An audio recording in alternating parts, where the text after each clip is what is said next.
ಸಂಧ್ಯಾ ಸಮಯ ಅನುಭವ ಜ್ಞಾನಾಮೃತ ಹಿರಿತನದ ವಾಯೋಮಾನ ಬಾಳಿನ ನೆನಪಿನ ಕಥನ ಕಷ್ಟ ಸುಖ ನೋವು ನಲಿವು ವಿದ್ಯೆ ಬುದ್ಧಿ ಕಲಾತ್ಮಕ ಆರೋಗ್ಯವೇ ಬದುಕಿನ ಬೆಳಕು ತಂತ್ರ ಸ್ವತಂತ್ರ ವಿಜ್ಞಾನದಿ ತಿಳುಕು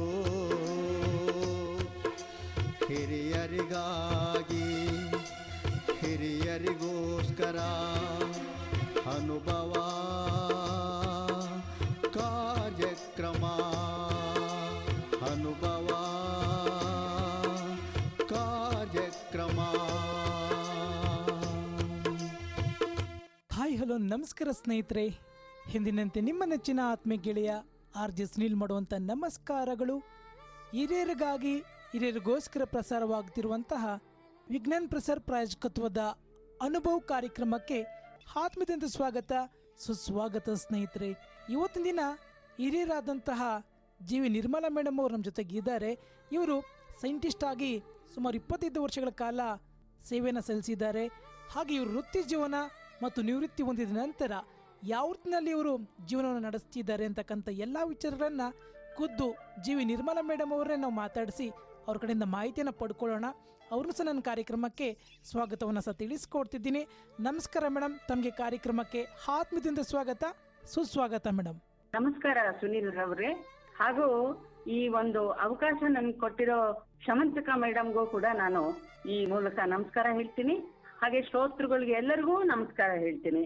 ಖಂಡಿತ ಮೇಡಮ್. ಹಾಗೆ ಇವತ್ತಿನ ಕಾರ್ಯಕ್ರಮದಲ್ಲಿ ತಮ್ಮ ವೃತ್ತಿ ಜೀವನದ ಬಗ್ಗೆ, ನಿವೃತ್ತಿ ಹೊಂದಿದ ನಂತರ ಯಾವ ರೀತಿಯಲ್ಲಿ ತಾವು ಜೀವನ ನಡೆಸ್ತಿದ್ದೀರಾ, ಯಾವ ರೀತಿಯಲ್ಲಿ ಕೆಲವೊಂದು ಹವ್ಯಾಸಗಳನ್ನು ತಾವು ಬೆಳೆಸ್ಕೊಂಡಿದ್ದೀರಾ, ಯಾವ ರೀತಿಯಲ್ಲಿ ಚಟುವಟಿಕೆಗಳಲ್ಲಿ ಭಾಗವಹಿಸಿ ಆರೋಗ್ಯವಾಗಿದ್ದೀರಾ ಅಂತಕ್ಕಂಥ ಎಲ್ಲ ವಿಚಾರಗಳನ್ನು ಇವತ್ತಿನ ಕಾರ್ಯಕ್ರಮದಲ್ಲಿ ನಿಮ್ಮ ಬಗ್ಗೆನೇ ನಾವು ಮಾತಾಡ್ತಿದ್ದೀವಿ ಮೇಡಮ್. ಮೊದಲನೇದಾಗಿ ತಾವು ಸೈಂಟಿಸ್ಟ್ ಆಗಿ ಸುಮಾರು 25 ವರ್ಷಗಳ ಕಾಲ ಸೇವೆಯನ್ನು ಸಲ್ಲಿಸಿದ್ದೀನಿ ಅಂತೇಳಿ ಹೇಳಿದಿರಿ. ಜೊತೆಗೆ ತಾವು ವಿದ್ಯಾಭ್ಯಾಸದ ಬಗ್ಗೆ ಹೇಳೋದಾದ್ರೆ, ತಾವು ವಿದ್ಯಾಭ್ಯಾಸ ಮಾಡೋ ಸಂದರ್ಭದಲ್ಲಿ ಸೌಲಭ್ಯಗಳು ಯಾವ ರೀತಿ ಇತ್ತು ಮೇಡಮ್ ಅಂತ? ಒಂದು ವಿಷಯ ಏನ್ ಹೇಳ್ಬೇಕು ಅಂದ್ರೆ, ಮೊಟ್ಟ ಮೊದಲಿಗೆ ನಾ ಹೇಳ್ಬೇಕು ಅಂದ್ರೆ, ನಾವು ವಿಜ್ಞಾನಿ ಅಂತ ಹೇಳಿದ್ರು ಕೂಡ ಇದು ಒಂದು ಆ ಕೆಲಸದಲ್ಲಿ ನಮ್ಮ ಹುದ್ದೆಗೆ ಇದ್ದ ಒಂದು ಹೆಸರೇ ಹೊರತು, ನಾವು ಎಷ್ಟೋ ಜನ ಆ ಹುದ್ದೆಗಳಲ್ಲಿ ಇದ್ರೂ ಕೂಡ ಮೂಲಭೂತವಾದ ಸಂಶೋಧನೆಗಳನ್ನ ಮಾಡಿ ಈ ಮೇರಿ ಕ್ಯೂರಿ ಅವರುಗಳ ತರ ಅಲ್ಲ ನಾವು. ಅದನ್ನ ಮೊದಲು ನಾನು ಹೇಳ್ಬಿಡ್ತೀನಿ. ನಾನು ಹುಟ್ಟಿದ್ದು ಚಿತ್ರದುರ್ಗ ಅಂತ ಎಲ್ಲರಿಗೂ ಗೊತ್ತಿರೋ ಒಂದು ಐತಿಹಾಸಿಕ ನಗರದ ಊರಿನಲ್ಲಿ. ಅಲ್ಲಿ ನಮ್ಮ ತಂದೆ ಕಾಲೇಜಿನಲ್ಲಿ ಪ್ರಾಧ್ಯಾಪಕರಾಗಿದ್ರು. ಅಲ್ಲೇ ನಾನು ಮೊದಲು ನನ್ನ ವಿದ್ಯಾಭ್ಯಾಸ ಪ್ರಾರಂಭಿಸಿದೆ. ಅದು ಕನ್ನಡ ಮಾಧ್ಯಮದಲ್ಲಿ, ಅಲ್ಲಿ ಒಂದು ಸರ್ಕಾರಿ ಪ್ರಾಥಮಿಕ ಶಾಲೆಯಲ್ಲಿ ಪ್ರಾರಂಭಿಸಿದೆ. ಅನಂತರ ನಾವು ಮೈಸೂರಿಗೆ ಬಂದು, ಮೈಸೂರಿನಲ್ಲೂ ಕೂಡ ನಾನು ಸರ್ಕಾರಿ ಶಾಲೆಯಲ್ಲೇ ಸೇರಿದೆ. ಯಾಕೆಂದ್ರೆ ಆವಾಗಿನ ಕಾಲದಲ್ಲಿ ಈ ಖಾಸಗಿ ಶಾಲೆಗಳ ಹಾವಳಿಯೋ ಅಥವಾ ಅದರ ಆಕರ್ಷಣೆಯೋ ಅಷ್ಟಾಗಿ ಇರ್ಲಿಲ್ಲ.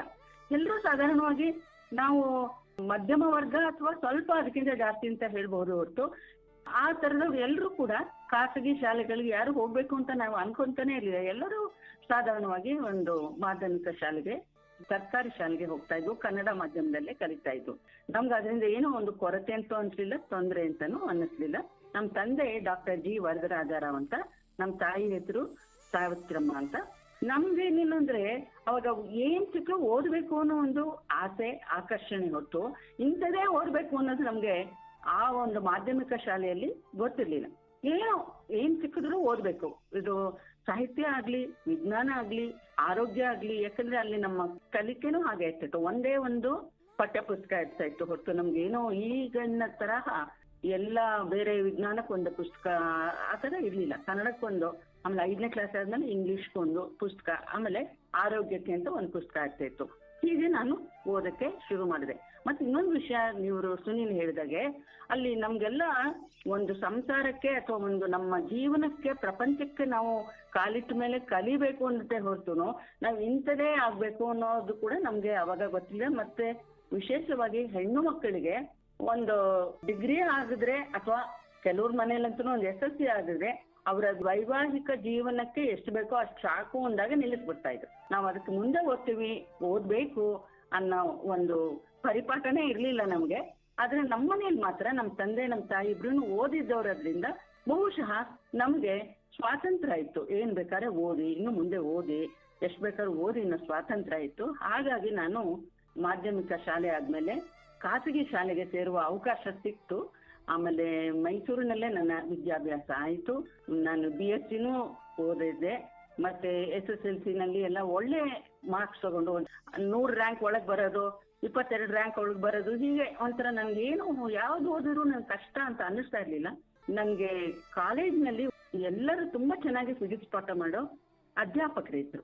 ನಮ್ಮನೆಯಲ್ಲಿ ಕನ್ನಡ, ಯಾಕಂದ್ರೆ ನಮ್ಮ ತಂದೆ ಕನ್ನಡ, ಮತ್ತೆ ನಮ್ಮ ಅಕ್ಕ ಹಿಂದಿ MA ಮಾಡಿದವರು.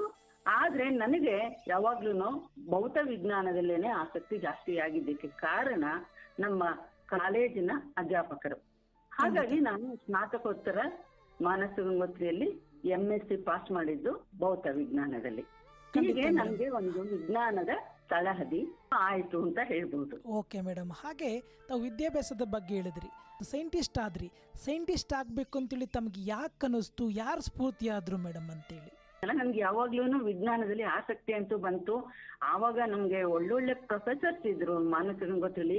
ಅವ್ರನ್ನೆಲ್ಲ ನೋಡಿದಾಗ ನಮ್ಗೇನೋ ಒಂಥರ ದೇವರುಗಳನ್ನೇ ನೋಡ್ತಿದೀವಿ. ನಮ್ಗೆ ಇವ್ರು ಎಷ್ಟೊಂದು ಓದಿದ್ದಾರೆ, ಇವ್ರು ಎಷ್ಟೊಂದು ಚೆನ್ನಾಗಿ ಪಾಠ ಮಾಡ್ತಾರೆ ಅನ್ನೋದೆಲ್ಲ ಇತ್ತು. ಆಮೇಲೆ ಆದ್ರೆ ನಾನು MSc ಪಾಸ್ ಆದ್ಮೇಲೆ ನಾನು ಓದಿದ ಕಾಲೇಜಿನಲ್ಲೇ ನನ್ಗೆ ಅಧ್ಯಾಪಕಳಾಗಿ ಸೇರ್ಕೊಂಡ್ಬಿಟ್ಟೆ. ಆಮೇಲೆ ವೈವಾಹಿಕ ಜೀವನ ಶುರುವಾದಾಗ ನಾನು ಬೆಂಗಳೂರಿಗೆ ಬಂದೆ. ನನ್ಗೆ ಅವಾಗ್ಲೂ ಅಷ್ಟೇ ಏನೋ ಒಂದ್ ಕಡೆ ಅಧ್ಯಾಪಕಳಾಗ್ಬೇಕು ಅನ್ನೋದೇ ನನ್ನ ಮನಸ್ಸಿಗೆ. ಯಾಕೆಂದ್ರೆ ಅವಾಗ ತಿಳುವಳಿಕೆ ಇರ್ಲಿಲ್ಲ, ಈ ತರ ಸಂಸ್ಥೆಗಳಿದೆ, ಇಲ್ಲೆಲ್ಲ ನಮ್ಗೆ ಭೌತ ವಿಜ್ಞಾನಕ್ಕೆಲ್ಲ ಅವಕಾಶಗಳಿದೆ ಅಂತಲೇ ಗೊತ್ತಿರ್ಲಿಲ್ಲ. ಆದ್ರೆ ಏನೋ ಒಂದು ಸಲ ಏನಾಯ್ತು, ನನ್ಗೆ ಯಾವ್ದೋ ಒಂದು ಸಿನಿಮಾ ನೋಡಕ್ ಹೋದಾಗ ಅಲ್ಲಿ ಒಂದು NAL ಅಂತ, ಅಲ್ಲಿ ಈ ತರ ಏರೋಪ್ಲೇನ್ ಮಾಡೆಲ್ ಎಲ್ಲ ಇಟ್ಬಿಟ್ಟು ಅದ್ರ ಮೇಲೆ ಹಿಂಗೆ ಪರೀಕ್ಷೆಗಳು ಮಾಡ್ತೀವಿ ಅನ್ನೋದೆಲ್ಲ ತೋರಿಸಿದಾಗ ನಮ್ಗೇನೋ ಇದಕ್ಕಿರಂಗ್ ಆಸೆ ಆಯ್ತು. ಇಂಥದ್ದೆಲ್ಲ ಕೆಲಸ ನಮಗೂ ಇದ್ದಿದ್ರೆ ನಾನು ಇಂಥದ್ದೆಲ್ಲ ಮಾಡ್ಬೋದು, ಇಂಜಿನಿಯರ್ ಏನಾದ್ರು ಓದಿರ್ಬೇಕಾಗಿತ್ತು ಏನೋ ಅಂತ ಅನ್ಕೊಂಡಿದ್ದೆ. ಅದಕ್ಕೆ ಸರಿಯಾಗಿ ಒಂದು ಡೆಕ್ನರಲ್ಲಿ ಒಂದು ಅಡ್ವರ್ಟೈಸ್ಮೆಂಟ್, ನಮ್ಗೆ MSc ಫಿಸಿಕ್ಸ್ನವ್ರಿಗೆ NAL ನಲ್ಲಿ ಅವಕಾಶಗಳಿದೆ ಅಂತ ಒಂದು ಅಡ್ವರ್ಟೈಸ್ಮೆಂಟೇ ಬಂದ್ಬಿಡ್ತು. ಅದಕ್ಕೆ ಬಹಳ ಖುಷಿ ಆಯ್ತು. ನಾನು ಅಪ್ಲೈ ಮಾಡಿದೆ. ಸರಿ, ಅದೇನಾಯ್ತು, ಒಂಥರ ನಮ್ಗೇನೋ ಒಳ್ಳೆ ದೈವ ಪ್ರೇರಣೆನೇ ಇರಬೇಕು, ಇಂಥದ್ದಿದೆ ಅಂತ ನಮ್ಮ ತಿಳುವಳಿಕೆಗೆ ಬಂದಿಲ್ಲದೆ ಇದ್ದಿದ್ರು ಅದನ್ನ ಒಂದು ಬಂತು. ಡೆಕ್ಕನಲ್ಲಿ ಓದೆ. ಅಪ್ಲೈ ಮಾಡಿದಾಗ ನಮ್ಗೆಲ್ಲ ಎಲ್ಲಿ ಬರುತ್ತೆ, ಇದು ಇಂಟರ್ವ್ಯೂಗೆ ಬರಲ್ಲ ಅನ್ಕೊಂಡ್ರೆ ಇಂಟರ್ವ್ಯೂಗೂ ಬಂತು. ನಾನು ರಿಟರ್ನ್ ಟೆಸ್ಟ್ಗೂ ಹೋದೆ. ನನ್ಗೆ ಫಸ್ಟ್ ಅದು ಏನಕ್ಕೆ ಕಾರಣ, ನಾನು ಫಸ್ಟ್ ಬಂದಿದ್ದಕ್ಕೆ ಏನಕ್ಕೆ, ನಾನು ಅಧ್ಯಾಪಕ ವೃತ್ತಿಲಿದ್ದಾಗ ಈ ಬೇಸಿಕ್ ಫಿಸಿಕ್ಸ್ ಅಂತ ಏನಿರುತ್ತೆ ಅದನ್ನೆಲ್ಲ ನಾನು ಬಹಳ ಚೆನ್ನಾಗಿ ಕಲ್ತ್ಕೋಬೇಕಾಯ್ತು. ಯಾಕಂದ್ರೆ ನಾವು ಕಲಿಯುವಾಗ ಕಲ್ತಿದ್ದಕ್ಕಿಂತ ಇನ್ನೊಬ್ರಿಗೆ ನಾವು ಪಾಠ ಹೇಳ್ಕೊಡ್ಬೇಕಾದ್ರೆ, ನಾನು 3 ವರ್ಷ ಮೈಸೂರಿನಲ್ಲಿ ಅಧ್ಯಾಪಕ ವೃತ್ತಿಲಿದ್ದೆ. ಬೆಂಗಳೂರಿಗೆ ಬಂದ್ಮೇಲೂ 2 ವರ್ಷ ಪಾಠ ಹೇಳ್ಕೊಡ್ತಾ ಇದ್ದೆ. ಆದ್ರೆ ಅದೆಲ್ಲ ಪರ್ಮನೆಂಟ್ ಪೋಸ್ಟ್ ಇರ್ಲಿಲ್ಲ. ಹಾಗಾಗಿ ನಾನು ಇದೇನು ಮಾಡೋದು ಇವಾಗ ಅನ್ನುವಾಗ ಸರಿಯಾಗಿ NAL ಬಂತು. ನನ್ಗೆಲ್ಲಾ ಬೇಸಿಕ್ ಫಿಸಿಕ್ಸ್ ತುಂಬಾ ಚೆನ್ನಾಗಿ ಗೊತ್ತಿತ್ತು. ಮತ್ತೆ 2 ಕಡೆನೂ ನಾನು ಲ್ಯಾಬ್ ಎಲ್ಲ ಸೆಟಪ್ ಮಾಡೋ ತರ ಇತ್ತು. ಹಾಗಾಗಿ ನನ್ಗೆ ಒಂಥರ ಈ ವಿಷಯಗಳೆಲ್ಲ ತುಂಬಾ ಚೆನ್ನಾಗಿ ತಿಳ್ಕೊಂಡ್ಬಿಟ್ಟಿದ್ನಲ್ವೋ, ನನಗೆ NAL ನಲ್ಲಿ ಇಂಟರ್ವ್ಯೂನಲ್ಲಿ ಬಹಳ ಚೆನ್ನಾಗಿ ಎಲ್ಲರ ಜೊತೆ ಮಾತಾಡಕ್ಕಾಯ್ತು, ಮಾತಾಡೋ ಅವಕಾಶ ಆಗಿತ್ತು. ಅಷ್ಟೊತ್ತಿಗಾಗ್ಲೇ ನಂಗೆ 6 ವರ್ಷ 7 ವರ್ಷ ಆಗಿದ್ರು ಕೂಡ ನಾನು ಇನ್ನೂ ವಿಷಯಗಳ ಬಗ್ಗೆ ನಾನು ಇನ್ನೂ ಏನು ಮರ್ತಿರ್ಲಿಲ್ಲ. ಹಾಗಾಗಿ ನನ್ಗೆ NAL ನಲ್ಲಿ ಕೆಲಸ ಸಿಕ್ಬಿಡ್ತು ನನಗೆ. ಆದ್ರೆ ಅಲ್ಲಿ ಹೋದ್ಮೇಲೆ ನೋಡಿದ್ರೆ ನನ್ನ ಸ್ನೇಹಿತರು ಎಲ್ಲ ಬೇಕಾದಷ್ಟು ಜನ ಇದ್ರು. ಅದರಿಂದ ನಂಗೆ ಒಂಥರ ಇನ್ನೂ ಧೈರ್ಯ ಬಂತು. ಆಮೇಲೆ ಅಲ್ಲಿ ಬಹಳ ಚೆನ್ನಾಗಿತ್ತು ನಮ್ಮ ವಾತಾವರಣ. ಎಲ್ಲರೂ ಬೇಕಾದಷ್ಟು ಓದಿದವರು ಇದ್ರು, ಎಲ್ಲ ಒಳ್ಳೊಳ್ಳೆ ಕೆಲಸಗಳು ಮಾಡ್ತಾ ಇದ್ದಾಗ ನಮಗೂ ಕೂಡ ಸ್ಫೂರ್ತಿ ಬಂತು. ಇವರೇ ಆ ವಾತಾವರಣನೇ ಒಂದು ಸ್ಫೂರ್ತಿ. ನಿಮ್ಗೆ ಹೇಳ್ಬೇಕು ಅಂದ್ರೆ ನಮ್ಗೆಲ್ಲ ಅಲ್ಲಿ UR ರಾವ್ ಬರೋರು, ಸತೀಶ್ ಧವನ್ ಬರೋರು, ಅವ್ರನ್ನೆಲ್ಲ ನೋಡಿದಾಗ ನಮ್ಗೆ ಏನು ನಾವು ಇಂಥ ಕಡೆ ಇದೀವಲ್ಲ. ಅಬ್ದುಲ್ ಕಲಾಂ ಅವ್ರನ್ನು ಕೂಡ ನಾನು ಅಲ್ಲಿ ಬಂದಾಗೆಲ್ಲ ನೋಡ್ತಾ ಇದ್ದೆ. ಯಾಕೆಂದ್ರೆ ನಾನಿದ್ದು ವಾಯು ಸುರಂಗ ಅಂದ್ರೆ ವಿಂಡ್ ಟನಲ್ ಅಂತ, ಅದು ವಿಮಾನದ ಮಾದರಿಗಳನ್ನ ಪರೀಕ್ಷೆ ಮಾಡುವ ಒಂದು ಸ್ಥಳ. ಜೊತೆಗೆ ಅವಾಗ ತಾನೇ ಇಸ್ರೋ ಕೂಡ ಸ್ಟಾರ್ಟ್ ಆಗಿ ಅಲ್ಲಿಂದ ASLV PSLV ಅಂತದಕ್ಕೆಲ್ಲ ನಾವು ಪರೀಕ್ಷೆ ಮಾಡ್ತಿದ್ವು. ಅವಾಗ ಅವ್ರುಗಳೆಲ್ಲ ಬರೋರು. ಅವ್ರುಗಳನ್ನೆಲ್ಲ ನೋಡಿದಾಗ ನಮ್ಗೆ ಬಹಳ ಸಂತೋಷ ಆಗ್ತಾ ಇತ್ತು. ಇಂಥ ಕಡೆ ನಮಗೂ ಒಂದು ಕೆಲಸ ಮಾಡಕ್ಕೆ ಅವಕಾಶ ಸಿಕ್ಕಿದೆಯಲ್ಲ ಅನ್ನೋ ಒಂದು ಖುಷಿಯಲ್ಲಿ ನನ್ಗೆ ವಾತಾವರಣನೇ ಹಂಗಿತ್ತು. ನಮ್ಗೆ ಬಹಳ ಚೆನ್ನಾಗಿತ್ತು. ಹೊಸದು ಕಲಿಬೇಕಾಗಿತ್ತು. ಯಾಕೆಂದ್ರೆ MSc ನಾನು ಏನ್ ಫಿಸಿಕ್ಸ್ ಓದಿದ್ನೋ ಅದಕ್ಕೂ ನಾ ಕೆಲಸ ಮಾಡೋದಕ್ಕೂ ಬಹಳ ವ್ಯತ್ಯಾಸ ಇತ್ತು.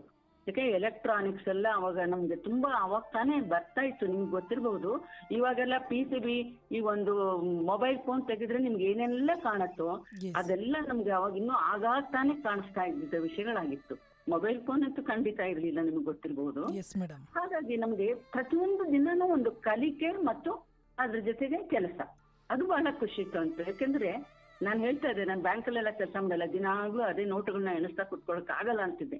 ಅಂತ ನನ್ನ ಮನೋಭಾವ ಇದೆ ಅವಳಿಗೆ. ಬಹಳ ಒಳ್ಳೆ ಕೆಲಸ ಸಿಕ್ತು. ದಿನ ಕಲಿಬೇಕು, ಕಲಿತಾನೆ ಇರ್ಬೇಕು. ಅಲ್ಲಿ ಲೈಬ್ರರಿ ಚೆನ್ನಾಗಿತ್ತು, ಪುಸ್ತಕಗಳು, ಜೊತೆಗೆ ಅಲ್ಲಿ ನಮ್ಗಿಂತ ಹಿರಿಯ ವಿಜ್ಞಾನಿಗಳು ಪಾಠಗಳು ಮಾಡೋರು, ನಮ್ಗೆ ಕೋರ್ಸ್ಗಳಿಗೆ ಹೋಗ್ತಾ ಇದ್ವು ಮಧ್ಯ. ಹೀಗೆ ನನಗೆ ಕಲಿಕೆ ಮತ್ತು ಕೆಲಸ ಎರಡು ಒಟ್ಟೊಟ್ಟಿಗೆನೇ ಆಗ್ತಾ ಇತ್ತು. ಅದೇ ನನ್ಗೆ ಬಹಳ ಖುಷಿ. 25 ವರ್ಷದಲ್ಲೂ ನಾನು 22 ವರ್ಷನೂ ಕಲಿತಾನೆ ಇದ್ದೆ ಅಂತ ಅನ್ನಿಸ್ತು ನಂಗೆ. ಓಕೆ, ಅಷ್ಟು ಚೆನ್ನಾಗಿತ್ತು. ಖಂಡಿತ ಮೇಡಮ್. ಹಾಗೆ ತಾವು ಸೈಂಟಿಸ್ಟ್ ಆದ್ರಿ, ಮತ್ತೆ ಕುಟುಂಬದ ಬೆಂಬಲದ ಬಗ್ಗೆ ಏನ್ ಹೇಳ್ತೀರಾ ಮೇಡಮ್? ಯಾವ ರೀತಿ ಸಪೋರ್ಟ್ ನಿಮ್ಮ ಕುಟುಂಬದ್ದು ಅಂತೇಳಿ?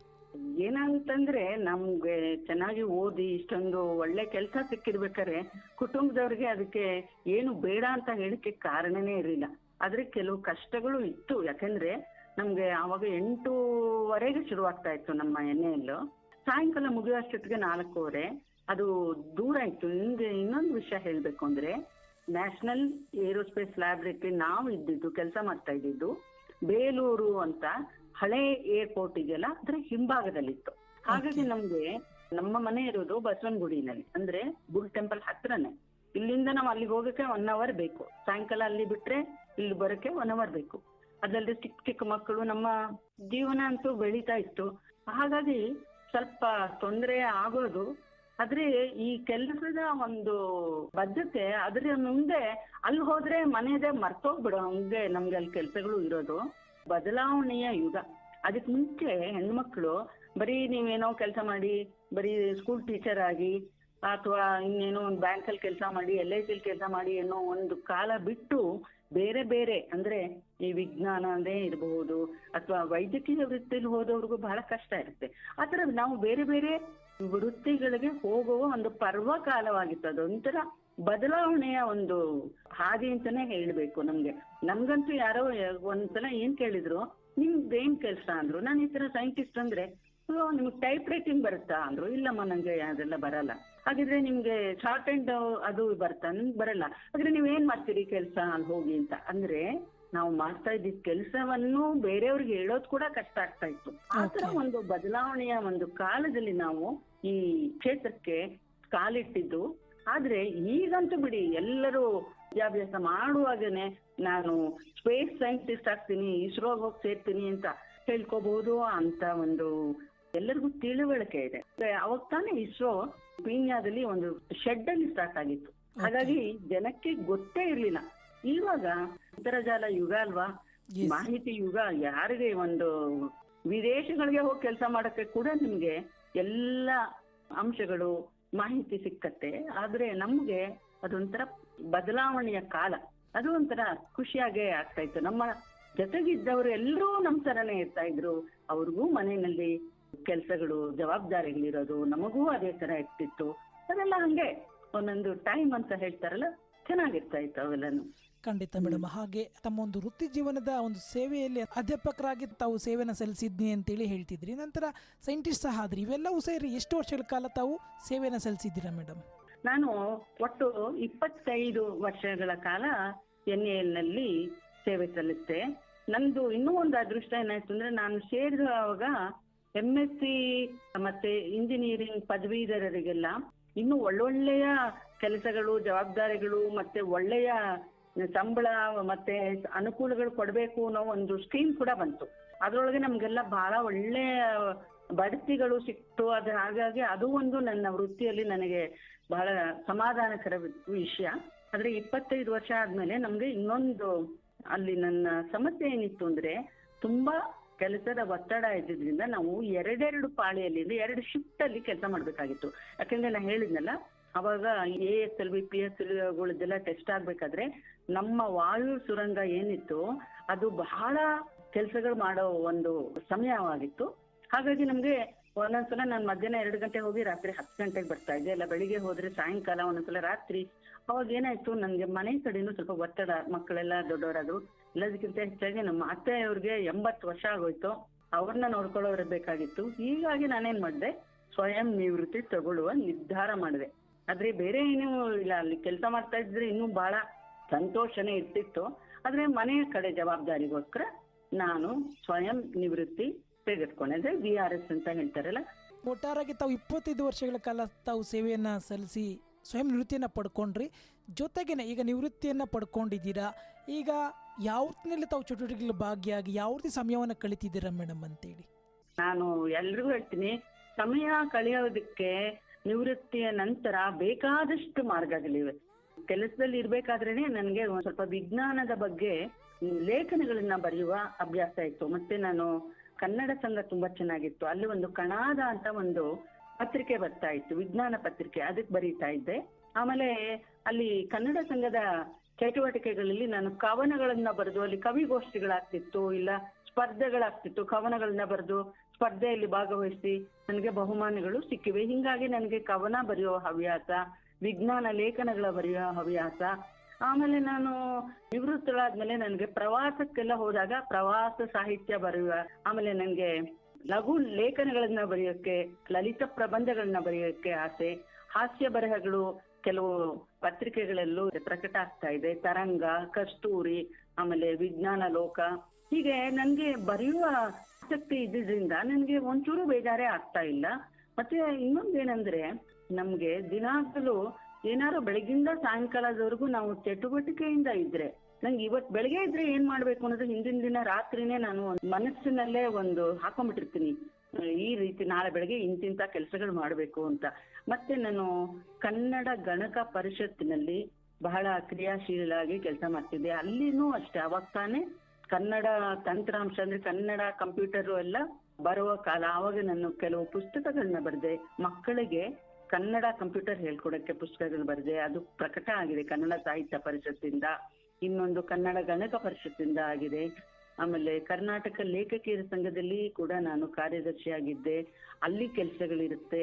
ಹೀಗೆ ನನಗೆ ಎಲ್ಲೇ. ಮತ್ತೆ ಇನ್ನೊಂದೇನಂದ್ರೆ ಅಜಿಂ ಪ್ರೇಮ್ಜಿ ಇನ್ಸ್ಟಿಟ್ಯೂಟ್ ಅಂತ ಒಂದು ಕೇಳಿಬಹುದು, ಅಲ್ಲಿ ಅನುವಾದ ಬೇಕಾದಷ್ಟು ವಿಜ್ಞಾನ ಅನುವಾದಗಳು ಆಗ್ತಾ ಇತ್ತು, ಅದ್ರೊಳಗೆ ನಾನು ತೊಡ್ಕೊಂಡಿದ್ದೀನಿ. ಮತ್ತೆ ಕುವೆಂಪು ಭಾಷಾ ಭಾರತಿ, ಅಲ್ಲಿ ಕೂಡ ಒಂದು ಅನುವಾದ ಇತ್ತು, JD ಬರ್ನಾಲ್ ಅವರ ಇತಿಹಾಸದಲ್ಲಿ ವಿಜ್ಞಾನ ಅಂತ, ಅದ್ರೊಳಗಡೆ ತೊಡ್ಕೊಂಡಿದ್ದೀನಿ. ಈಗ ನಂಗೆ ಏನೋ ಒಂದ್ ಕಡೆ ತನಕ ನಂಗೆ ಏನಾದ್ರು ಒಂದು ಕೆಲಸಗಳು ಬರ್ತಿರುತ್ತೆ. ಅದ್ರೊಳಗಡೆ ನಂಗೆ ಸಮಯ ಕಳೆಯೋದು ಹೆಂಗೆ, ಇನ್ನೂ ಸ್ವಲ್ಪ ಇದ್ರೆ ಯಾರ ಕೊಡಿ ಅನ್ನೋ ಅಷ್ಟು ಮಟ್ಟಿಗೆ ಯಾವಾಗ್ಲೂ ಏನಾರು ಒಂದು ಚಟುವಟಿಕೆಯಲ್ಲಿ ತೊಡ್ಕೊಂಡಿರ್ತೇನೆ. ನನಗೆ ಬೇಜಾರು ಅನ್ನೋದೇ ಇಲ್ಲ. ಇವಾಗ ಸಮಯ ಸಾಲದು ಅಷ್ಟಿದೆ ಇವಾಗ ಕೆಲಸಗಳು. ಖಂಡಿತ ಮೇಡಮ್. ಹಾಗೇನೆ ಅಷ್ಟೇ ಆರೋಗ್ಯವಂತರಿಗೂ ಸಹ ಇವತ್ತಿಗೂ ಸಹ ತಾವು ಇದ್ದೀರಾ. ಈ ಆರೋಗ್ಯದ ಗುಟ್ಟಿನ ಬಗ್ಗೆ ಹೇಳೋದಾದ್ರೆ ಏನ್ ಹೇಳಕ್ಕೆ ಬಯಸ್ತೀರಾ ಮೇಡಮ್? ಆರೋಗ್ಯದ ಗುಟ್ಟು ಅಂದ್ರೆ, ಇವಾಗ ನಾವು ಕೆಲಸ ಯಾವಾಗ ನಾವು ಬೆಳಗ್ಗಿಂದ ಸಂಜೆವರೆಗೂ ಕ್ರಿಯಾಶೀಲರಾಗಿ ನಾವು ಕೆಲಸ ಮಾಡಿಕೊಂಡು ನಮ್ಮ ಮನಸ್ಸು ಮತ್ತು ಬುದ್ಧಿಗಳನ್ನ ಒಂದು ರೀತಿಯಾಗಿ ಬ್ಯುಸಿಯಾಗಿ ತೊಡ್ಕೊಂಡ್ಬಿಡ್ತೀವೋ, ಆವಾಗ ನಮ್ಮ ಆರೋಗ್ಯ ಎಲ್ಲ ತನ್ಪಾಡಿ ತಾನು ಸರಿ ಇರುತ್ತೆ ಅಂತ ನನ್ಗೆ ಅನ್ಸುತ್ತೆ. ಯಾಕಂದ್ರೆ ನಂಗೆ ಅದಕ್ಕೆಲ್ಲ ಏನು ಸಮಯ ಇರೋದೇ ಇಲ್ಲ. ಒಂದ್ ದಿವಸ ಏನೋ ಒಂದ್ ಸ್ವಲ್ಪ ತೊಂದ್ರೆ ಆದ್ರೆ ಅದನ್ನ ಬಿಟ್ಟು ನಮ್ ಕೆಲಸ ಮುಗಿಸ್ಬೇಕಲ್ಲ. ಇವತ್ತು ಆ ಕೆಲ್ಸದ ಕಡೆಯೋ ಇವತ್ತು ನಂಗೆ ಕೊನೆಯ ದಿನ, ಇವತ್ತು ಮುಗಿಸ್ಲೇಬೇಕು ಅಂತಂದ್ರೆ ಆ ಕೆಲಸ ಮಾಡ್ತಾ ಹೋದಾಗ ನಮ್ಮ ಆರೋಗ್ಯದ ಇದೆಲ್ಲ ಒಂದ್ ಸ್ವಲ್ಪ ಗೌಣವಾಗ್ಬಿಡುತ್ತೆ, ಅದೆಲ್ಲ ಸ್ವಲ್ಪ ಕಡಿಮೆ ಆಗ್ಬಿಡುತ್ತೆ. ಹಂಗನ್ಬಿಟ್ಟು ತೀರಾ ತಲೆನೋವು ಬಂದ್ರೆ ಯಾರಿಗೂ ಏನು ಮಾಡಕ್ಕಾಗಲ್ಲ, ತೀರಾ ಕಾಲ್ ನೋವು ಬಂದ್ರೆ ಏನು ಮಾಡಕ್ಕಾಗಲ್ಲ. ದೇವ್ರ ದಯದಿಂದ ಬಹುಶಃ ನನ್ನ ವಂಶವಾಹಿನಿ ನಮ್ಮ ತಾಯಿ, ಈಗಲೂ ನಮ್ಮ ತಾಯಿ ನಮ್ ಜೊತೆಗಿದ್ದಾರೆ, ಶಿ ಇಸ್ 93, ಅದರಿಂದ ಅವರು ಕೂಡ ಕ್ರಿಯಾಶೀಲರಾಗಿದ್ದಾರೆ. ಹಾಗಾಗಿ ಒಂದ್ ಸ್ವಲ್ಪ ಬಹುಶಃ ನಮ್ಗೆ ಅದರಿಂದನೂ ಒಂದು ಬಳುವಳಿ ಇರ್ಬೋದು, ನಮ್ಮ ವಂಶದವರು ಸ್ವಲ್ಪ ಎಲ್ರೂ ಆರೋಗ್ಯವಾಗಿದ್ದಾರೆ ಅಂತ ಕಾಣುತ್ತೆ. ಏನೋ ಸಣ್ಣ ಪುಟ್ಟ ಕಾಯಿಲೆ ಒಂಚೂರು ಇರ್ಬೋದು, ಅದೇ ನನಗೆ ಅಷ್ಟೊಂದು ತೊಂದರೆ ಕೊಡುತ್ತೆ ಅಂತ ಅನ್ಸಲ್ಲ. ಓಡಾಡ್ಕೊಂಡಿರ್ತೀನಿ. ಮತ್ತೆ ಪ್ರವಾಸ ನೋಡಿ, ಪ್ರವಾಸಕ್ಕೆ ಹೋಗ್ತಾ ಇದ್ರೆ ನಮ್ಗೆ ಇನ್ನೆಲ್ಲ ಮರ್ತೋಗುತ್ತೆ. ಅಲ್ಲಿ ಹೋಗಿದ ಕಡೆ ನೋಡ್ಬೇಕು, ಹತ್ಬೇಕಾ ಮೆಟ್ಲು ಹತ್ತು ಬಿಡೋಣ ಅಂತ ಹತ್ತು ಬಿಡ್ತೀವಿ, ಆಮೇಲೆ ನೋಡ್ಕೊಳ್ಳೋಣ ಅಂತ. ಈ ರೀತಿ ಒಂದು ನಮ್ಮ ಮನಸ್ಥಿತಿನೇ ಅನ್ಸುತ್ತೆ ನಮ್ಗೆ ದೇಹ ಸ್ಥಿತಿನ ಕಾಪಾಡೋದು ಕೂಡ. ಖಂಡಿತ ಮೇಡಮ್, ಅದೇ ರೀತಿ ತಾವು ಸಹ ಮಾಡ್ತಿದ್ದೀರಾ ಅಂತೇಳಿ, ಅದೇ ರೀತಿಯಲ್ಲಿ ತಮ್ಮ ಆರೋಗ್ಯವನ್ನು ಕಾಪಾಡ್ಕೊಳ್ತೀರಾ ಅಂತೇಳಿ ನಾನು ಭಾವಿಸ್ತೀನಿ. ಹೌದು, ಅದೇ ಅನ್ಸುತ್ತೆ ನಮ್ಗೆ. ಮತ್ತೆ ಇನ್ನೊಂದೇನಂದ್ರೆ, ನಾವು ಯಾವಾಗ್ಲೂ ನಮ್ಮ ಒಂದು ನಿಯಮಿತ ವೇಳೆಯಲ್ಲಿ ಊಟ ತಿಂಡಿ, ಸ್ವಲ್ಪ ವ್ಯಾಯಾಮ, ಸ್ವಲ್ಪ ಚಟುವಟಿಕೆ, ಮತ್ತೆ ಎಲ್ಲರೂ ಇದಕ್ಕಿಂತ ಹೆಚ್ಚಾಗಿ ನಮ್ಮ ಸ್ನೇಹಿತರ ಜೊತೆ ಮಾತಾಡೋದು. ಇವಾಗ ನಾವು ನಾವು ಬಾಗಿಲು ಮುಚ್ಕೊಂಡು ಕೂತ್ಕೋಬಾರದು, ಎಲ್ಲರ ಜೊತೆ ಒಂದು ನಗರಾಗ್ತಾ ಮಾತಾಡ್ಬೇಕು.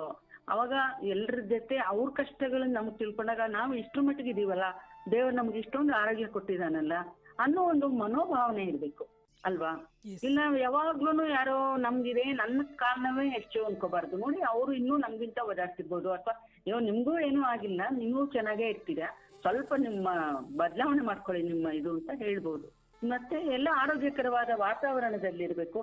ಮತ್ತೆ ಮನಸ್ಸು ಜೊತೆಗೆ ದೈವರತ್ವವಾದ್ದು ಅಂತೂ ಕಾಣುತ್ತೆ ನಮ್ಗೆ, ಏನೋ ಅದ್ರೊಳಗೆ ತೊಂದರೆ ಕಾಣಿಸ್ತೇನೆ ನನ್ಗೆ ಇದುವರೆಗೂ. ಎಸ್, ಖಂಡಿತ ಮೇಡಮ್, ಒಂದು ಒಳ್ಳೆ ಮಾಹಿತಿಯನ್ನು ತಾವು ತಿಳಿಸ್ಕೊಟ್ರಿ. ಎಷ್ಟೋ ಜನ ನಿವೃತ್ತಿ ಹೊಂದಿದ ನಂತರ ನನ್ನ ಜೀವನ ಇಷ್ಟೇ ಮುಗ್ದೋಯ್ತು ಅಂತೇಳಿ ಕೆಲವರು ಭಾವಿಸ್ತಾರೆ. ಇನ್ನು ಕೆಲವರು ವಯಸ್ಸಾದ ನಂತರ ಯಾವ ರೀತಿಯಲ್ಲ ಸಮಯವನ್ನು ಕಳೆಯೋದು ಅಂತೇಳಿ ಚಿಂತೆ ಮಾಡ್ತಿರ್ತಾರೆ. ಇಂಥವ್ರಿಗೆಲ್ಲ ಏನು ಹೇಳಕ್ಕೆ ಬಯಸ್ತೀರಾ ಮೇಡಮ್? ಅದೇ ನಾನು ಏನ್ ಹೇಳ್ತೀನಿ ಅಂದ್ರೆ, ಎಲ್ಲರಲ್ಲೂ ಏನೋ ಒಂದು ಪ್ರತಿಭೆ ಇದ್ದೇ ಇರುತ್ತೆ. ಇವಾಗ ನನಗೆ ಏನೋ ಬರೆಯೋದು ಆಸೆ ಆಗಿರ್ಬೋದು, ಕೆಲವರಿಗೆ ಏನೋ ಒಂದು ಕಸೂತಿ ಮಾಡೋ ಆಸೆ ಇರ್ಬೋದು, ಮತ್ತೆ ಕೆಲವರಿಗೆ ಏನೋ ಹೊಸದಾಗಿ ಕಲಿಯುವ ಆಸೆ ಇರ್ಬೋದು. ಕೆಲವರೆಲ್ಲರೂ ನಿವೃತ್ತಿಯ ನಂತರ ಇತ್ತೀಚೆಗೆ ಸಂಸ್ಕೃತ ಕಲಿಬೇಕು ಅಂತ ಹೋಗ್ತಾರೆ, ಇಲ್ಲ ಭಗವದ್ಗೀತೆ ಕಲಿಬೇಕು ಅಂತ ಹೋಗ್ತಾರೆ, ಅಥವಾ ಇನ್ನೇನು ಹೊಸದಾಗಿ ನಾನು ಸಂಗೀತ ಕಲಿತೀನಿ ಅಂತ ಹೋಗ್ತಾರೆ, ದೇವ್ರ ನಾಮಗಳು ಕಲಿತೀನಿ ಅಂತ ಹೋಗ್ತಾರೆ. ಏನೋ ಒಂದಿರುತ್ತೆ ಪ್ರತಿಭೆ, ಅಥವಾ ಅವ್ರದ್ದು ತಮ್ಮ ಸಮಯವನ್ನು ಸದುಪಯೋಗ ಪಡಿಸ್ಕೊಳಕ್ಕೆ ಕೊನೆಗೇನಿಲ್ಲರೂ ಒಳ್ಳೊಳ್ಳೆ ಹೊಸದಾಗಿ ಅಡಿಗೆಗಳು ಮಾಡ್ಕೋಬಹುದು, ಅಥವಾ ಇನ್ಯಾರಿಗಾರು ಸಹಾಯ ಮಾಡೋದು. ಹಿಂಗೆ ಏನಾದ್ರು ತಮ್ಮಲ್ಲಿರುವ ಒಂದು ಪ್ರತಿಭೆಯನ್ನು ಅವರು ಗುರುತಿಸ್ಕೊಂಡು ಅದರೊಳಗೆ ತೊಡಕೊಂಡಿದ್ರೆ ಹೆಚ್ಚು ಕಡಿಮೆ ಎಲ್ಲರೂ ಆರೋಗ್ಯವಾಗಿ ಇರಬಹುದು. ಅಥವಾ ಸ್ವಲ್ಪ ಮಟ್ಟಿಗೆ ಆರೋಗ್ಯ ಹೆಚ್ಚು ಕಡಿಮೆ ಇದ್ರೂ ಕೂಡ ಅದನ್ನ ನಾವು ತೂಗಿಸ್ಕೊಂಡು ಹೋಗುವ ಕಲೆಯನ್ನು ನಾವು ಕಲಿಬೇಕು ಅಲ್ವಾ? ಸುಮ್ಮನೆ ಏನೋ ಇಲ್ಲದನ್ನೇ ನಾವು ಅದೇ ನಮ್ದೇ ಹೆಚ್ಚು ಅಂತ ಅನ್ಕೋಬಾರ್ದು. ಎಲ್ಲರಿಗೂ ಏನೋ ಒಂದು ದೇವ್ರು ಕೊಟ್ಟಿರ್ತಾನೆ, ಅದು ಏನು ಅನ್ನೋದನ್ನ ನಾವು ಕಂಡು ಹಿಡ್ಕೋಬೇಕು. ಆವಾಗ ನಮ್ಗೆ ಬೇಜಾರಾಗೋದಿಲ್ಲ. ಮತ್ತೆ ಹೇಳಿದ್ನಲ್ಲ, ಸೋಷಿಯಲೈಸೇಷನ್, ಎಲ್ಲರ ಜೊತೆ ಬೆರೆತು ನೀವು ಇದ್ರೆ ಅದೇ ಮನುಷ್ಯನು ಸಮಾಜ ಜೀವಿ ಅಂತ ಹೇಳ್ತಾರಲ್ಲ, ಹಂಗೆ ನಾವು ಎಲ್ಲರ ಜೊತೆ ಬೆರೆತಿರ್ಬೇಕು. ಎಲ್ಲರ ಜೊತೆ ಚೆನ್ನಾಗಿ ಮಾತಾಡ್ಕೊಂಡಿದ್ರೆ, ನಗನಗ್ತಾ ಇದ್ರೆ ಅರ್ಧ ಆರೋಗ್ಯ ಬಂದ್ಬಿಡುತ್ತೆ. ಖಂಡಿತ ಮೇಡಮ್. ಹಾಗೇನೆ ಕೊನೆಯದಾಗಿ ತಮಗೆ ಒಂದು ಪ್ರಶ್ನೆಯನ್ನು ಕೇಳ್ತಿದ್ದೀನಿ. ತಾವು ವಿಜ್ಞಾನಿಯಾಗಿ ಸೇವೆಯನ್ನು ಸಲ್ಲಿಸಿದಂಥ ಸಂದರ್ಭದಲ್ಲಿ ಮತ್ತು ಪ್ರಸ್ತುತ ಸಂದರ್ಭದಲ್ಲಿ ಸೈನ್ಸ್ ಬಗ್ಗೆ ಹೇಳೋದಂದ್ರೆ, ಅಂದರೆ ವಿಜ್ಞಾನದ ಬಗ್ಗೆ ಹೇಳೋದಾದರೆ ಯಾವ ರೀತಿಯಲ್ಲಿ ಬದಲಾವಣೆ ಆಗಿದೆ? ನೀವು ಸೇವೆ ಸಲ್ಲಿಸಿದ ಸಂದರ್ಭಕ್ಕೂ ಮತ್ತು ಪ್ರಸ್ತುತ ಸಂದರ್ಭದಲ್ಲಿ ಇರುವಂಥ ವಿಜ್ಞಾನಕ್ಕೂ ಏನು ವ್ಯತ್ಯಾಸ ಇದೆ ಅಂತೇಳಿ ತಮ್ಗೆ ಅನಿಸುತ್ತೆ ಮೇಡಮ್? ವ್ಯತ್ಯಾಸ ದಿನ ದಿನಕ್ಕೂ ಆಗ್ತಾನೆ ಇದೆ. ವಿಜ್ಞಾನದಲ್ಲಿ ನಾವು ಇವಾಗ ಕಂಡಂಗೆ ನಾವು ಎಷ್ಟೊಂದು ತಂತ್ರಜ್ಞತೆಗಳೆಲ್ಲ ಮುಂದಕ್ಕೆ ಬರ್ತಾ ಇದೆ. ವೈಜ್ಞಾನಿಕವಾಗಿ ಬಹಳ ಬದಲಾವಣೆ ಆಗಿದೆ. 20ನೇ ಶತಮಾನದಲ್ಲಂತೂ ಬಹಳನೇ ಬದಲಾವಣೆಗಳಾಗಿದೆ. ಅದನ್ನೆಲ್ಲ ನಾವು ದಿನನಿತ್ಯ ನೋಡ್ತಾನೆ ಇರ್ತೀವಿ. ಒಂದು ಆಸ್ಪತ್ರೆಗೆ ಹೋಗ್ಲಿ, ಒಂದು ಬ್ಯಾಂಕ್ಗೆ ಹೋಗಿ ಬೇಕಾದಷ್ಟು ಬದಲಾವಣೆಗಳನ್ನ ನಾವು ಕಾಣ್ತೀವಿ. ಮತ್ತೆ ಬೇರೆ ಬೇರೆ ದೂರದಲ್ಲಿ ನಾವು ಸಂಪರ್ಕ ಮಾಧ್ಯಮಗಳೇ ನೋಡಿ ಇವಾಗ ಎಷ್ಟು ತರಹ ಆಗಿದೆ ಅಲ್ವಾ? ಅದರಿಂದ ಬದಲಾವಣೆ ಅಂತೂ ಖಂಡಿತ ಇದೆ. ಜನಗಳಿಗೆ ವಿಜ್ಞಾನ ಮುಟ್ತಾ ಇದೆ ಇವಾಗ. ಸಾಮಾನ್ಯ ಜನರಿಗೂ ಕೂಡ ವಿಜ್ಞಾನ ಮುಟ್ಟುವಷ್ಟು ಮಟ್ಟಿಗೆ, ಅಂದ್ರೆ ಜಾಸ್ತಿ ಅದ್ರ ಹಿನ್ನೆಲೆ ಏನು ಗೊತ್ತಿಲ್ಲದೆ ಇದ್ರು ಅದನ್ನ ಬಳಸುವಷ್ಟು ಮಟ್ಟಿಗೆ ಎಲ್ಲರಿಗೂ ವಿಜ್ಞಾನ ಮುಟ್ತಾ ಇದೆ. ಅದು ಈ ಕೋವಿಡ್ ಬಂದ್ಮೇಲಂತೂ ಈ ಆನ್ಲೈನ್ ಅನ್ನೋದು ಎಷ್ಟೊಂದು ಜಾಸ್ತಿ ಆಗಿದೆ, ಮಕ್ಕಳಿಗೂ ಕೂಡ ಮುಟ್ಬಿಟ್ಟಿದೆ ಅಲ್ವಾ? ಖಂಡಿತ ಮೇಡಮ್. ಒಟ್ಟಾರೆಯಾಗಿ ಸಾಕಷ್ಟೊಂದು ಮಾಹಿತಿಯನ್ನು ತಮ್ಮ ವೃತ್ತಿ ಜೀವನದ ಬಗ್ಗೆ, ನಂತರ ನಿವೃತ್ತಿ ಹೊಂದಿದ ನಂತರ ತಮ್ಮ ಜೀವನದ ಬಗ್ಗೆ, ಆರೋಗ್ಯದ ಬಗ್ಗೆ, ಇನ್ನಿತರ ಎಲ್ಲ ವಿಚಾರಗಳ ಬಗ್ಗೆ ಸಹ ತಾವು ಸಾಕಷ್ಟೊಂದು ತಮ್ಮ ಅನುಭವವನ್ನು ಹಂಚ್ಕೊಳ್ಳೋದ್ರ ಮೂಲಕ ಸಾಕಷ್ಟು ಹಿರಿಯರಿಗೆ ಇವತ್ತಿನ ದಿನ ಸ್ಫೂರ್ತಿಯಾಗಿದ್ದೀರಂತೇಳಿ ನಾನು ಭಾವಿಸ್ತೀನಿ ಮೇಡಮ್. ಇಷ್ಟೊತ್ತು ಹಿರಿಯರಿಗಾಗಿ ಹಿರಿಯರಿಗೋಸ್ಕರ ಪ್ರಸಾರವಾದಂತಹ ವಿಜ್ಞಾನ ಪ್ರಸಾರ ಪ್ರಾಯೋಜಕತ್ವದ ಅನುಭವ ಕಾರ್ಯಕ್ರಮದಲ್ಲಿ ತಮ್ಮ ಒಂದು ಅನುಭವವನ್ನು ಹಂಚಿಕೊಂಡಿದ್ದಕ್ಕೆ ನಮ್ಮ ಕೇಳಿಗರ ಪರವಾಗಿ ತಮಗೆ ಹೃತ್ಪೂರ್ವಕವಾದಂಥ ಧನ್ಯವಾದಗಳು ಮೇಡಮ್. ಈಗ ಕೊನೆಯಲ್ಲಿ ಇನ್ನೊಂದು ಮಾತು ಹೇಳ್ಬೇಕು ನಾನು. ಖಂಡಿತ. ಈಗ ಈ ಮಂಕುತಿಮ್ಮನ ಕಗ್ಗ DVG ಅವ್ರು ಬರ್ದಿರೋದೆಲ್ಲ ಗೊತ್ತಿದೆಯಲ್ಲ, ಅದೇ ರೀತಿ ನಾನೊಂದು ಅವ್ರದ್ದು ಒಂದು ಕಗ್ಗವನ್ನು ನಾವು ಹೇಳ್ತಾ ಇದನ್ನ ಮುಕ್ತಾಯ ಮಾಡೋಣ ಅಂತ ನನ್ಗೆ ಆಸೆ ಆಗ್ತಾ ಇದೆ. ಖಂಡಿತ ಮೇಡಮ್. ತಲೆ ಕೊಡವ ತಳೆದಿರಲು, ಕೈ ಕತ್ತಿ ಪಿಡಿದಿರಲು, ಬಳಕು ಹಗ್ಗದ ಮೇಲೆ ತಾನಡಿಯ ನಿಡುತ್ತ, ಕೆಲ ಬಲಕ್ಕೆ ಬೀಳದೆ ಮುನ್ನಡೆವ ಡೊಂಬನುಪಾಯ ಕಲೆಯೇ ಜೀವನ ಯೋಗ ಮಂಕುತಿಮ್ಮ. ಅದರಿಂದ ನಮ್ಗೆ ಜೀವನದಲ್ಲಿ ಎಷ್ಟೋ ಕಷ್ಟ ಬರುತ್ತೆ. ಆ ಡೊಂಬ ಹೆಂಗೆ ಅವನು ನಡೀತಾನೆ ಹಗ್ಗದ ಮೇಲೆ, ಹಾಗೆ ನಾವು ನಡಿಬೇಕಾಗತ್ತೆ. ಅದನ್ನ ಆ ಉಪಾಯ ನಾವು ತಿಳ್ಕೊಬೇಕು. ಹೆಂಗಿದ್ರೆ ನಮಗೂ ಒಳ್ಳೆಯದು, ಸಮಾಜಕ್ಕೂ ಒಳ್ಳೆಯದು, ಎಲ್ಲರಿಗೂ ಸಂತೋಷ ಸುಖ ಇರುತ್ತೆ ಅನ್ನೋದನ್ನ ನಾವು ತಿಳ್ಕೊಬೇಕು. ಅದು ನನ್ಗೆ ಈ ಮಂಕುತಿಮ್ಮನ ಇದನ್ನ ನಾನು ದಿನ ಬೆಳಗಾದ್ರೆ ಅಥವಾ ಕಂಡಾಗಲೆಲ್ಲ ಒಂದ್ಸಲ ಯೋಚನೆ ಮಾಡ್ತೀನಿ. ಹಾಗೇನೆ ನಮ್ಮ ಜೀವನ ಕೂಡ ಎಷ್ಟೇ ಕಷ್ಟ ಇದ್ರು ಕೂಡ ನಾವು ಅದನ್ನ ಸಂಭಾಳಿಸ್ಕೊಂಡು ಹೋಗುವ ಕಲೆ ನಮಗೆ ಬಂದ್ರೆ ನಮಗೆ ಯಾವುದು ಕಷ್ಟ ಇಲ್ಲ. ಮತ್ತೆ ನಮ್ದು ಅಂತ್ಯ ಬಂದೇ ಬರುತ್ತೆ, ಅದಕ್ಕೂ ನಾವು ಸಿದ್ಧರಾಗ್ಲೇಬೇಕು ವಯಸ್ಸಾದ್ಮೇಲೆ. ಅದು ನಮ್ದೇನು ತೊಂದರೆ ಇಲ್ಲ, ಅದು ಬರಲೇಬೇಕು, ಬರ್ಲಿ. ಇವನ್ ನಾವು ಶಾಂತಿಯಿಂದ ಜೀವನವನ್ನ ಅನುಭವಿಸೋಣ, ಅಷ್ಟೇ ಬೇಕಾಗಿರೋದು.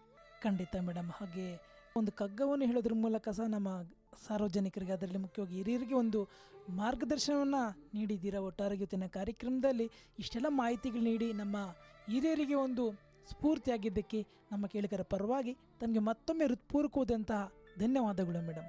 ಧನ್ಯವಾದಗಳು ಈ ಅವಕಾಶಕ್ಕಾಗಿ ಮತ್ತೊಮ್ಮೆ. ನಮಸ್ಕಾರಗಳು ಮೇಡಮ್. ಇಷ್ಟೊತ್ತು ಕಾರ್ಯಕ್ರಮದಲ್ಲಿ ನಿವೃತ್ತ ಸೈಂಟಿಸ್ಟ್ ಆಗಿರುವಂತಹ ಜಿ.ವಿ. ನಿರ್ಮಲಾ ಮೇಡಮ್ ಅವರು ನಮ್ಮೊಂದಿಗಿದ್ದರು. ಅವರ ವೃತ್ತಿ ಜೀವನದ ಬಗ್ಗೆ, ನಿವೃತ್ತಿ ಹೊಂದಿದ ನಂತರ ಯಾವ ರೀತಿಯಲ್ಲಿ ಇವರು ಚಟುವಟಿಕೆಗಳಲ್ಲಿ ಭಾಗಿಯಾಗಿ ಆರೋಗ್ಯವಾಗಿದ್ದಾರೆ ಅಂತಕ್ಕಂಥದ್ದನ್ನು ತಿಳಿಸ್ಕೊಟ್ಟಿದ್ದಾರೆ.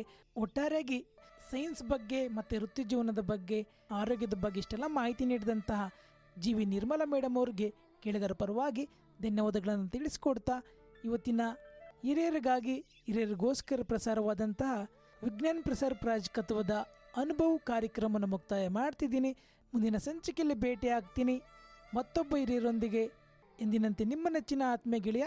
ಎಲ್ಲರಿಗೂ ಶುಭವಾಗಲಿ, ಶುಭ ದಿನ. ಧನ್ಯವಾದಗಳು ಸ್ನೇಹಿತರೆ.